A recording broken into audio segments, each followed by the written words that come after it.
Welcome to the Murder in 20 podcast, where I, Bobby Stevens, am your host with a new episode every Wednesday.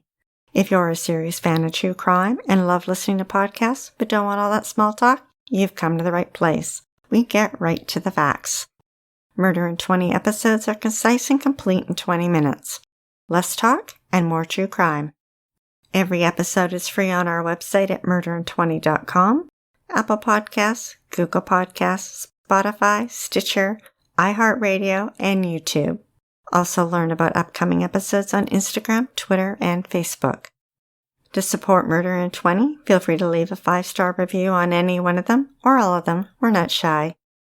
And we couldn't do this podcast without all our sources, which we acknowledge throughout the podcast and are listed on our website. Thanks for tuning in. Now let's get to this week's episode.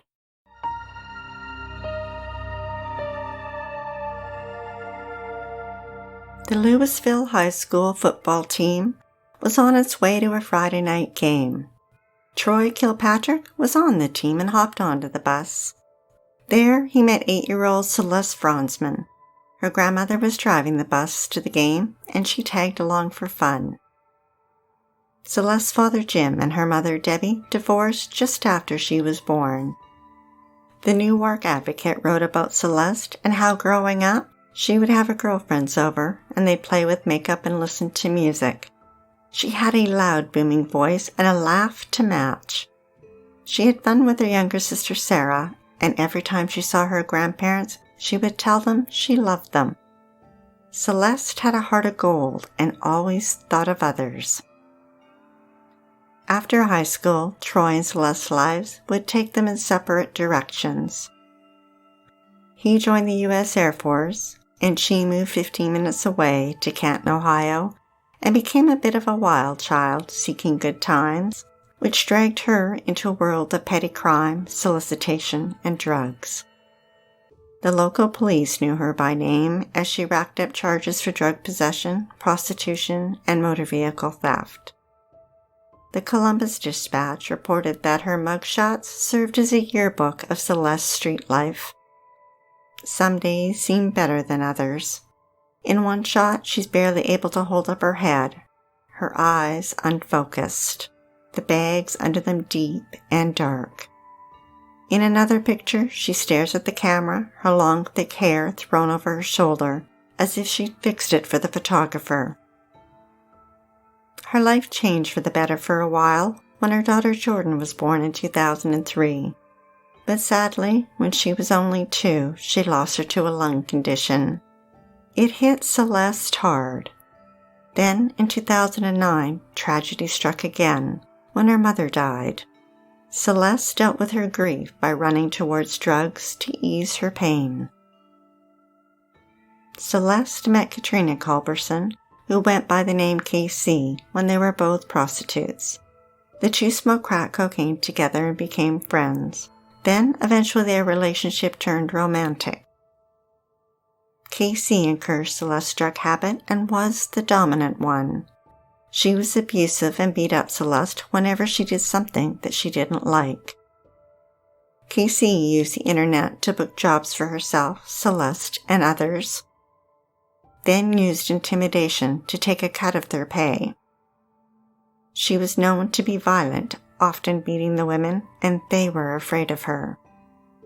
KC was arrested many times for soliciting, burglary, and obstructing official business. Troy later left the Air Force and moved to Canton and worked in construction. There he reconnected with Celeste and they became friends and hung out together. In the Times Recorder, he described their friendship. Celeste, he said, was kind and thoughtful and had the most beautiful dark eyes he'd ever seen. They liked to go hiking and fishing, but she didn't like putting the worm on the hook or taking the fish off. Who can blame her? In April of 2012, Celeste borrowed her father's truck without asking, and when she didn't return it, he was forced to call the police to get it back. Then, in July, she was back in the Stark County Jail serving time for solicitation. In the summer of 2012, Casey and Celeste broke up. Casey was then romantically involved with LaFonz Dixon, a male who dealt drugs and supplied her with crack. In mid-August, Troy was working. It was a long and busy day, and Celeste didn't want him to go hungry. So she borrowed a car, drove to a sub shop, and delivered his favorite sub. Another day, she stopped by his house where he was barbecuing hamburgers in the backyard and listening to music. A song came on and he asked her to dance. She laughed. He grabbed her hand. Their bodies swayed to the music, slow dancing on the patio. Meanwhile, someone had stolen $350 from Casey, and she thought it was Celeste. Then, LaFonz's drug house on Gilmore Avenue was raided by police, and they were certain that Celeste had been the one to squeal to authorities. The two set out to track her down and make her pay. Celeste heard they were looking for her and laid low. She had no idea that the couple had come up with the idea to beat and kill her. Her father, Jim, had reconnected with Celeste and tried to get to know his adult daughter. She dropped her wall of armor just a bit and confided in him that she was having problems with KC. And late one night, Casey went to where Jim was staying and banged on the door looking for Celeste. She offered him $300 to tell him where she was. He asked her why, and she responded by saying that she was going to kill her. Celeste burst into the house of a stranger, Steve Maddock. He yelled at her to get out, and she yelled back at him that people were after her.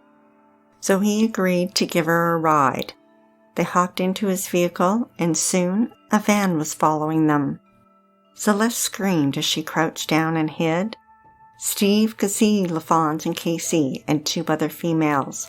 They were yelling, "That's her! That's her!" The van tried to cut him off, and when that wasn't successful, they bumped his vehicle a few times. The chase continued, so Steve headed to the police department. The van, noticing where he was going, took off, and when he arrived, he left Celeste at the station. A week later, she showed up at her dad's. He looked out to see her behind the wheel of his blue Dodge pickup truck. He demanded that she hand him the keys, but she refused, and in her booming voice, she said she was going to Walmart and would be right back. But he knew that wasn't true. Court records revealed that a couple weeks later, on August 26, in the early a.m., Casey went to a friend's to buy crack cocaine and saw Monica Washington sleeping on the couch. She woke her up and showed her a bag of crack and asked if she wanted to drive around and smoke it. Casey had borrowed a Chevy SUV from Ralph, another one of her boyfriends. Monica hopped up into the passenger seat. Then, at an intersection, she spotted Celeste driving her dad's truck. She had Kenny Holmes with her. Casey and Monica chased Celeste and Kenny into a Walmart parking lot. Casey pulled up alongside them and told Celeste she wasn't going to do anything to her. She just wanted to tell her about a $900 date they could do together. This was enough to convince Celeste to trust Casey, who then got out of her SUV and into the truck with Celeste and instructed Monica to follow them to a restaurant parking lot. When they arrived, Casey told Kenny to get lost. Celeste parked her dad's truck and got into the back of the SUV with Monica. Casey slid behind the wheel. But what Celeste didn't know is that Casey had instructed Monica earlier to activate the child locks on the rear doors. Casey then phoned LaFonz and said that she was on her way. Monica began hitting Celeste. When LaFonz got in, he and Casey shared a look, and she asked him, "You remember what we talked about?" And he replied, "Yes." It was on. Their plan was about to happen. LaFonz punched Celeste in the face a fast 3 times. When the first punch landed, she screamed. After that, she got quiet. While Casey continued to drive around Canton, LaFonz and Monica beat Celeste.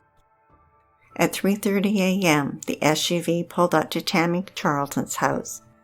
She had helped raise Casey and was like a mother to her. Casey asked Tammy to get in the SUV, but when she peered in and spotted Celeste lying on the floor in the back, covered in blood, she refused and told them to leave. She thought the two had had a couple spat, and with a warrant out for her arrest, she didn't contact police and report it. The SUV then headed south on the interstate. The smoke from the crack hung thick in the air. Casey and Monica yelled, "This is what happens to snitches," and LaFons told her this is the day she's going to die.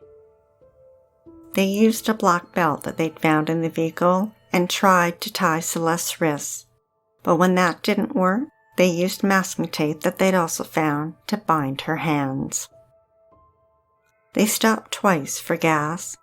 Their second stop was at a Circle K that had video surveillance, and Monica was recorded putting gas into the SUV.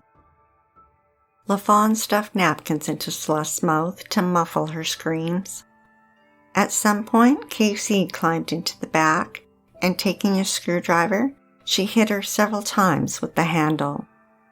Then she took her feet and placed them against her neck.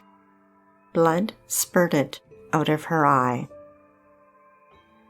They stopped the vehicle near a farmhouse, but the lights at the house spooked them and they drove off. They stopped again in a secluded spot in the Tri-Valley Wildlife Recreation Area. They attempted to strangle her. Celeste was too weak to fight back. LaFons put a tow strap around her neck. He pulled on one end. Monica pulled on the other. Celeste turned purple and she was bleeding. She had lost consciousness. LaFons grabbed her hands and arms, and Monica grabbed her feet, and they carried her out of the SUV, off the road and into the bushes, and dropped her body in the tall grass. LaFons ordered Casey to pour gasoline on Celeste. She returned to the vehicle and grabbed the gas can. Celeste was lying on her back with her hands tied together. Casey strode over to her and poured gas all over her body. LaFons handed her a lighter. She flicked it, dropped it, and set her lover and friend on fire. As the flames ignited and lit her body, Celeste was crying and begging for help. Casey put the gas can back in the SUV, and the three of them drove off, leaving Celeste to die as the flames raged hotter, destroying her flesh. They drove back to Canton, and Casey returned the SUV to Ralph and ordered him to clean it. Then Casey and Monica went to another friend's house to shower. Casey then collected their bloody clothes and threw them in a dumpster. Celeste didn't die. Her will to live was so strong. She dragged her burned body, searing in pain, a third of a mile through thick bush and tall grass until she reached the road.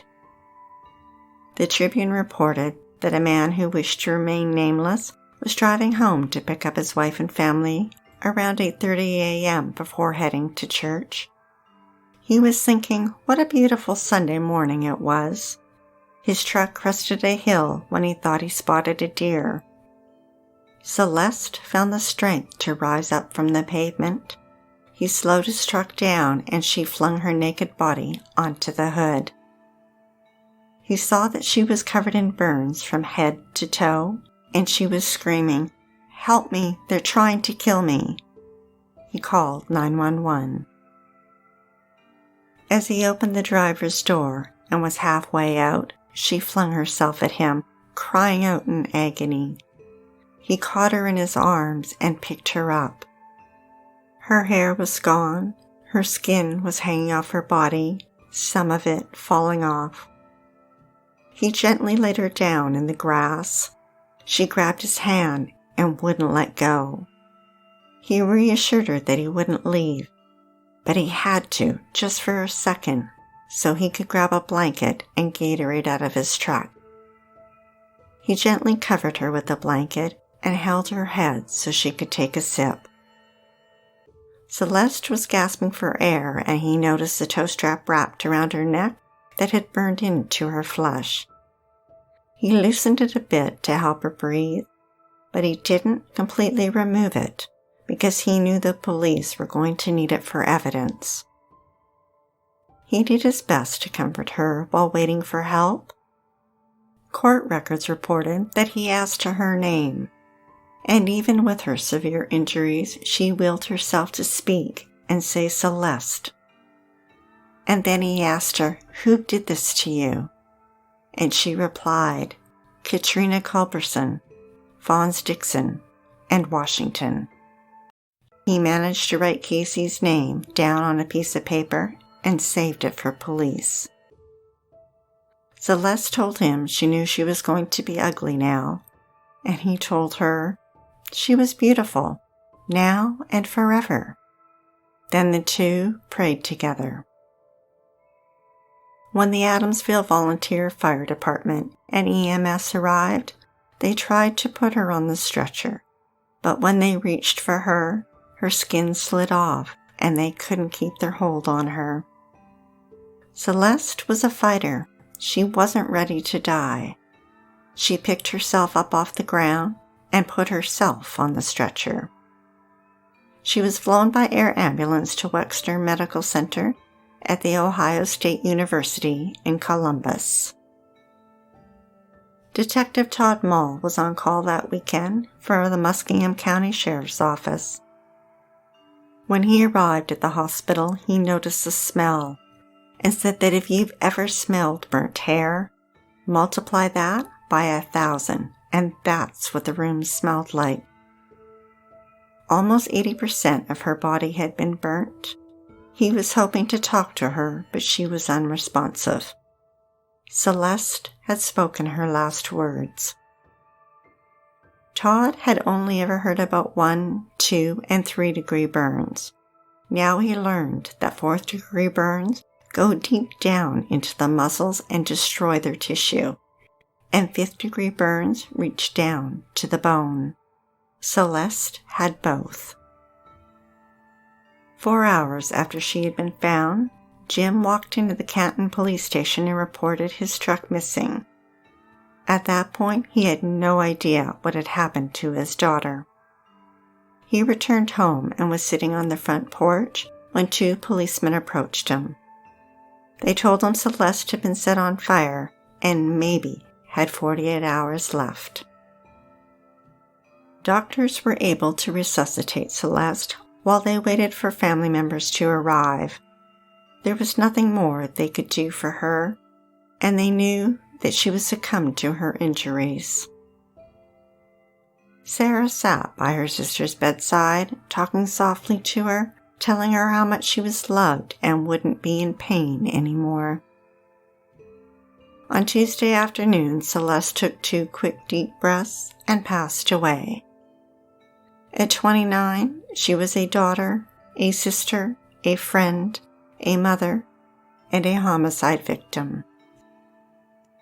Troy was reading the local paper when he read about a Canton woman being assaulted.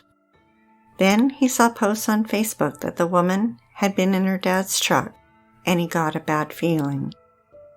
It wasn't long before they released Celeste's name, and Troy was in shock.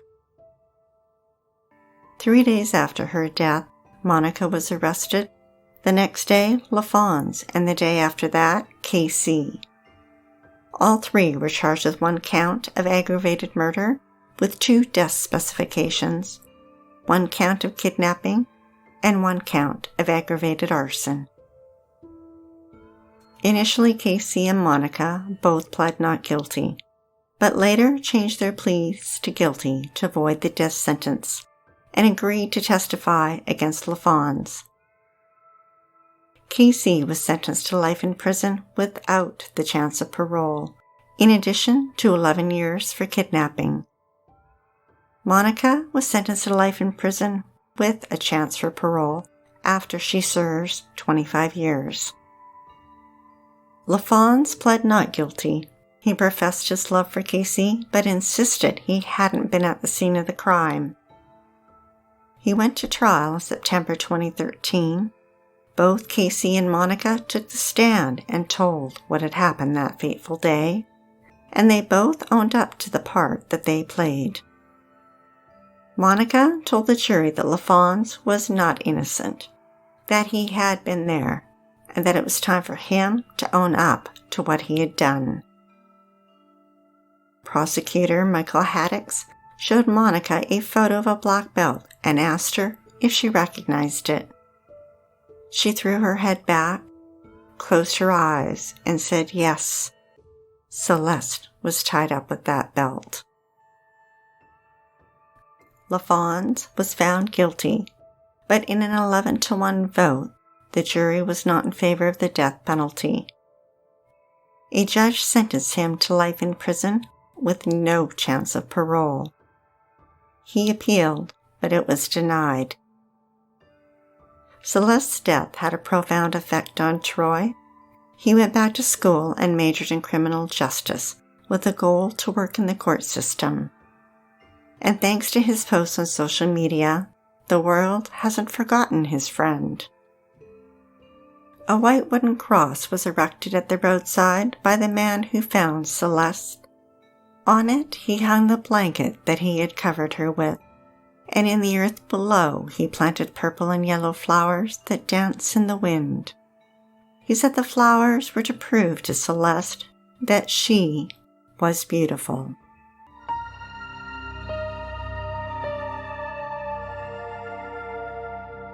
Thanks for listening to Murder in 20, with less talk and more true crime. Be sure to tune in next Wednesday for the episode of Darren Wint, who brutally attacked his former boss and his family. He held them hostage overnight while waiting for the ransom to be paid. Then he viciously murdered all of them.